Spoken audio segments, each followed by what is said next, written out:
الموت بالحق. اور یہ سکرات موت کیا ہے؟ انسان کی زبان تو ہے، بول نہیں سکتا، انسان کے کان تو ہیں مگر سن نہیں سکتا، انسان کی آنکھیں ہیں صرف دیکھ رہی ہیں حسرت کے ساتھ سکرات الموت.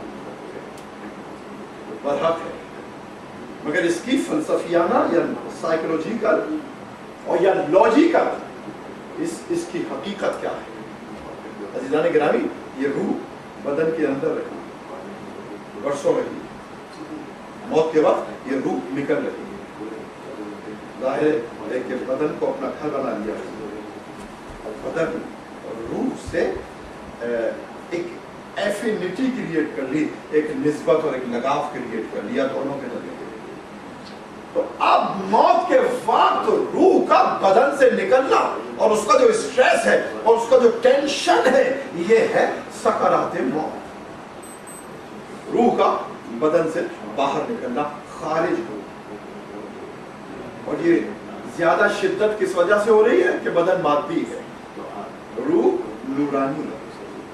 تو جتنا انسان مادیات کا شکار ہوگا، جتنا انسان خواہشات کا شکار ہوگا، جتنا انسان کے قلب میں منڈین ڈیزائرز ہوں گی، اتنا ہی مشکل ہو جائے گا روح کا بدن سے نکلنا.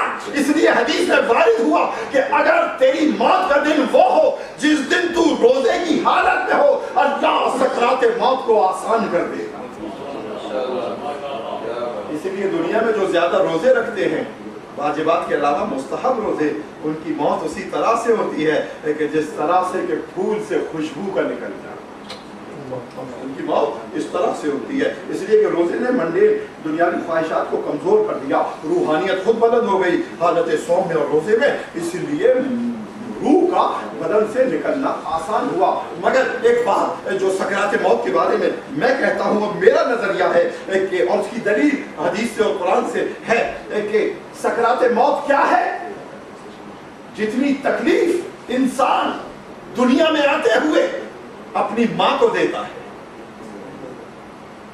ابھی میں حدیث سے سناؤں گا اسی نظریے کے سپورٹ میں. جتنی تکلیفیں انسان دنیا میں آتے ہوئے اپنی ماں کو دیتا ہے، اتنی ہی تکلیفیں دنیا سے جاتے ہوئے خود بھی جھیلتا ہے، تاکہ عدل الہی کا توازن برابر ہو جائے.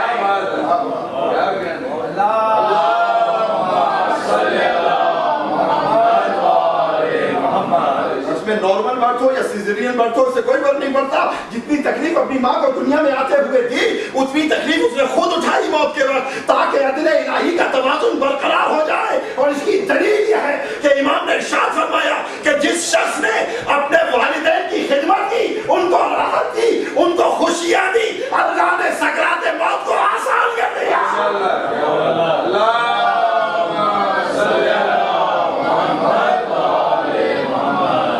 غنیمت جانو، اگر والدین موجود ہیں تو اپنی سکرات موت کو آسان بناؤ ان کی خدمت کر کے. غنیمت جانو، اور اگر والدین نہیں ہیں تو ایصال ثواب کرتے رہے. اور امام نے اس دائرے کو اور آگے بڑھا دیا. اور ممکن ہے والدین دنیا سے چلے جائیں، ایک کہا جو والدین کی خدمت کرے گا اللہ موت کی سختیوں کو آسان کر دے گا، یا جو صلہ رحمی کرے گا. آپ کے ماں کے رشتہ دار موجود ہیں، ان کے ساتھ صلہ رحمی. عزیزان گرامی، یہ بہت ہم نے معمولی جان لیا ہے اس صلہ رحمی کو، جتنا اسلام نے زور دیا ہے صلہ رحمی کے اوپر. اس لیے کہ آپ کا ایک انڈیویجول یونٹ ہے، ایک جو ایک فیملی کو بناتا ہے. فیملیوں کا اجتماع پورے خاندان کو جنم دیتا ہے، خاندانوں کا اجتماع ایک کمیونٹی کو بناتا ہے، اور کمیونٹیوں کا اجتماع ایک امت کی تشکیل کرتا ہے. اس لیے صلہ رحمی اس مقام سے شروع ہوتی ہے. اور بڑے اس کی برکتیں ہیں، درجنوں سینکڑوں حدیثیں ہیں صلہ رحمی کے اثرات کے اوپر. ایک حدیث میں آپ سے سناؤ اور اس کا لاجیکل انٹرپریٹیشن جو میرا طریقہ ہے ریشنلٹی پر بات کرنا اس کی، ایک جو صلہ رحمی کرے گا پروردگار اس کی غربت کو ثروت سے بدل دے گا، اس کی پاورٹی کو رچنس سے بدل دے گا.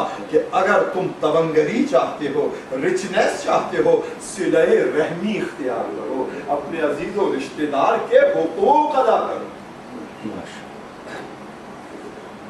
خاموشی کیوں، سکوت کیوں، اس پہ کیوں نہیں واہ واہ ہو رہی ہے؟ درود پڑھیں.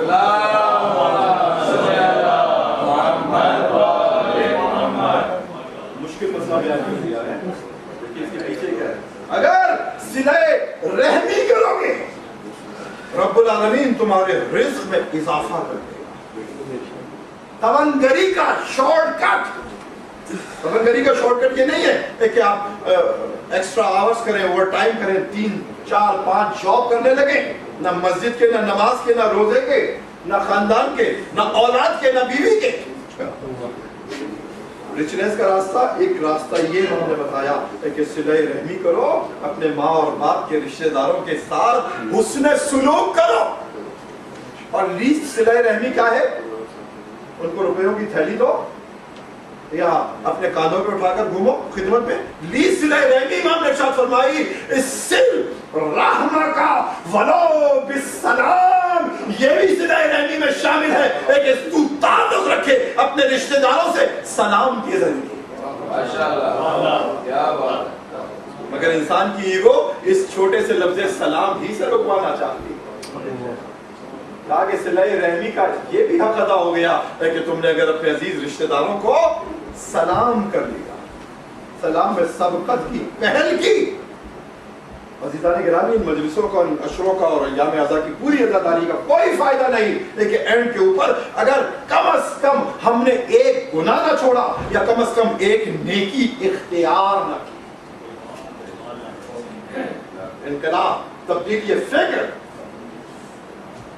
چینج آف بیہیویئر، یہ لازمی. اس کے بغیر ہم وَالْعَصْرِ إِنَّ الْإِنسَانَ لَفِي خُسْرٍ، اللہ نے تو کہا کہ وقت کی قسم انسان خسارے میں ہے. اور میں کیا کہہ رہا ہوں؟ اس میں تصرف کر کے وَالْمَجْلِسِ، مجلس کی قسم انسان خسارے میں ہے. ضرور پڑھتے محمد والے اللہم صلی اللہ برزخ کا نقطہ سے نکالا، برزخ کا نقطہ سے چیک کرنے آئے ہو بیٹھے برزخ سے ہم بات کریں.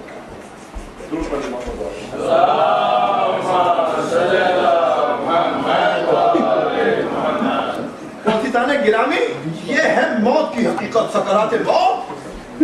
انسان اس کو آسان بنا سکتا ہے کس طرح سے ایک والدین کو خوشنود رکھے، ان کی خدمت کرے، ان کے سامنے اپنے کانوں کو ذلت کے ساتھ جھکا دے. قرآن نے کہا کہ اگر ذلت کے ساتھ جھکا رہے ہو اپنے کانوں کو تو ذلت نہ سمجھو، یہ واحد ذلت ہے جو دنیا اور آخرت میں تمہاری عزت کا سبب بن جائے. واحد ذلت ہے کہ جو دنیا اور آخرت میں تمہاری عزت کی سبب ہے. تو اب موت کی تکلیفوں سے گزرا. ہاں وہ نقطہ میں آپ کرتا چلوں. عزیزان گرامی، قرآن کی ٹیکنیک کیا ہے اس آیت کی؟ سکرات موت کی سورہ قاف میں وَجَاءَتْ سَكْرَةُ الْمَوْتِ بِالْحَقِّ، موت آئی، سکرات موت آئے حق کے ساتھ. عجیب و غریب بات ہے کہ ڈائریکٹلی قرآن نے نہیں کہا کہ سکرات موت حق ہے. جاءت سکرۃ الموت بالحق، موت کا سکرات آئے، حق کے ساتھ آئے. موت بھی آئی، سکرات موت بھی آئی، اور ادھر حق بھی آیا، ادھر حق بھی آیا. اور ایک دعا ہے کہ جس میں ارشاد فرمایا امام نے کہ اشہد ان الموت حق والقبر حق والنشور حق والمیزان حق والدطائر الکتب حق والجنت حق والنار حق. میں گواہی دیتا ہوں کہ موت بھی بڑھا، سکرات موت بھی بڑھا، قبر بھی بڑھا، اور پھر اٹھایا جانا بھی بڑھا، اور پھر میزان بھی بڑھا، صراط بھی بڑھا، جنت و دوزخ بھی بڑھا. یہ سب کے سب حق ہیں. تو اب حدیث رسول ہے، کامن ہے، اس میں شک نہیں. ہر حق و مالی والی المال حق، علی حق کے ساتھ ہے اور حق علی کے ساتھ ہے. تو اب جہاں جہاں حق ہے، اگر سکرات موت حق ہے، موت کے بعد علی، اگر قبر حق ہے تو قبر میں علی، اگر صراط حق ہے تو صراط پر علی، اگر میزان حق ہے تو میزان پر علی، جنت اور دوزخ حق ہے تو اس کی تقسیم کرنے والے.